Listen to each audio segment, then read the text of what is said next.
suis Guy Chiasson, directeur scientifique du Centre de recherche sur le développement territorial. L'objectif de ce centre-là, c'est de favoriser le développement dans les régions, favoriser ce qu'on peut appeler l'occupation du territoire, la capacité des gens de vivre, travailler en région, la qualité de vie en région.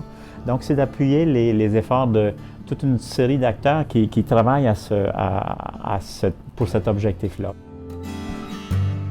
Une réalisation concrète de notre centre, c'est une collaboration des chercheurs ici à l'UQO avec la Chambre de commerce de Gatineau pour la réalisation d'un exercice de planification sur 2030. Ce qu'on a voulu faire, c'est essayer de mettre ensemble une série d'acteurs pour réfléchir à quelles seraient les priorités, quelles seraient les possibilités de développement sur un horizon long. Et à partir de ça, on a développé un scénario qui s'appuie sur les discussions entre ces divers acteurs-là.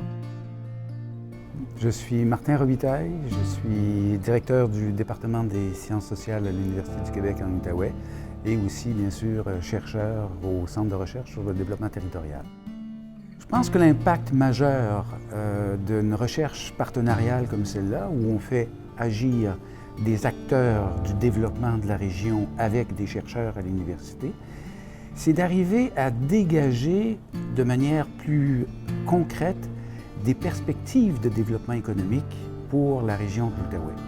Ça, c'est un élément concret. Il y a aussi un autre élément, c'est de faire dialoguer ces acteurs-là avec l'ensemble de la communauté parce qu'on a organisé un forum sur le développement économique de la région de l'Outaouais. Et ce forum-là a pour objectif de regarder ce fameux scénario de développement de la région qu'on a élaboré avec le groupe de prospective pour pouvoir travailler maintenant davantage en termes d'action, de stratégie et d'action pour arriver à, comment je dirais ça, donc respecter ce scénario de développement.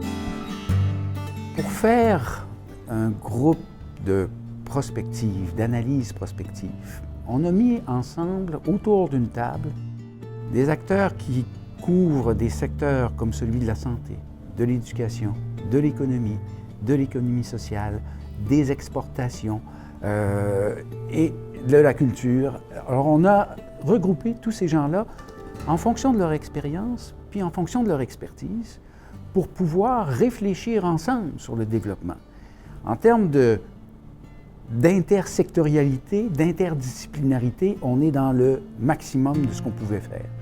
Pour la simple et bonne raison que ce n'est pas tellement la discipline qui était importante pour nous, c'est beaucoup plus l'expertise que ces gens-là avaient. Ils viennent tous de disciplines universitaires de différents niveaux et de différentes disciplines, mais ce qui est le plus important, c'est beaucoup plus cette mise en commun de savoir et d'expertise pour arriver à produire de la connaissance.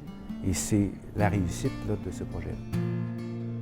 On est arrivé à se donner cette crédibilité en tant que chercheurs qui sont capables de faire du travail avec la communauté et ça de manière partenariale.